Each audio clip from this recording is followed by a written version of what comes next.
All right, so this is a video on how to do Newton's method on the nspire type calculators, anyone that has this kind of interface. I'm not a complete master of this calculator at this point, so is there an easier way to do it? Maybe. If there is, I don't know what it is, but this is pretty good, so I think it should work. So what I'm going to do is I'm going to use it to solve x equals cosine x. So the first thing we're going to do is rewrite that as x minus cosine x equals 0. So my f of x that I'm using is x minus cosine x. F prime is 1 plus sine x.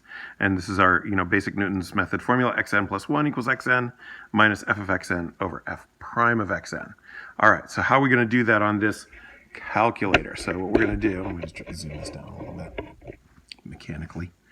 And hopefully it will show up nicely. So the key seems to be that under menu, under actions, okay, so just on that first one, there's something called define. And so you can define a function. And I think you use this for, solving problems that involve a lot of functions too. So we're going to define a function called f of x, and we just, type that in on the keyboard. And we say that that's going to equal, our f of x here, which is x minus cosine x. So x minus trig function cosine x. And then we hit enter and it just says, okay, I did that.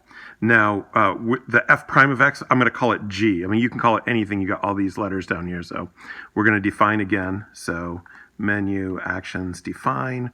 And we're going to do g of x equals whatever our derivative is, which in this case is 1 plus sine of x. You can see like I'm just slow on this calculator because even though I've used it a lot, it just takes a lot of getting used to. Pretty powerful once you get good with it. And then for this, I'm just going to define a third function. So now I'm going to go menu, actions, define. If I did this a lot, it would go quicker. And, hopefully for you, you'll get used to it. Equals. And then we're going to do x minus, and then we can call out these functions. So we're going to use f for f of x. So we can just put in f of, I can't even find the buttons quickly, f of x. I guess you have to close that parentheses, and then divided by, so our f prime is g of x. So I'm going to put g of x. All right, and that defines my function h of x, so enter. All right, so now once I've got all those functions defined, then all I have to do is start with a seed value. My guess is that it's going to be around 1, the solution to this equation. I think it should be, like 1 would be a good starting point. So I'm just going to go h of 1. Now, one of the tricky things is if I just hit enter here, it's going to give me an unreduced, I guess I'll just show, right? If I do this, it just tells me it's cosine 1 plus sine 1 over sine 1 plus 1. That's not very useful to me. So what we do instead of that is we go h of 1, and then hopefully you've noticed that if you go control enter, it has the wiggly equals.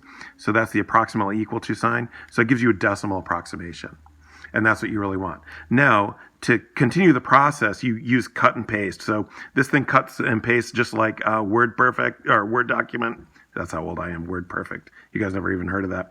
A Word document that goes, like you use Control C to copy and Control V to paste. You should do the same thing. So we can click up here, it highlights that, and then Control C to copy it. And then we come down here and we're going to go H of, and then we just go Control V to paste, and then hit enter. Yeah, and then so we can keep doing that. There might be a way you can also copy this. I'm a little sketchy on it, so I think it's probably just easy to just go up there, Control C, come down here, and just type in H. Again, that's not too hard to do, and then Control V to paste it. And then remember, you got to do the control enter. That's the thing, is you got to do control enter every time. You can see that this sequence is 0.75, 0.7391, 0.7390. So we're already converging on a value. I'll just do it one more time. H of Control C. Oh, this time I did the H of first. I guess you can do that. And then Control V, and then Control enter to get the approximation. And you can see now I have what is that, 6 decimals of accuracy. There must be a way to get this thing to display more decimals than that. We've got all these decimals over here. Anyway, there you go. That's how you do it on this guy.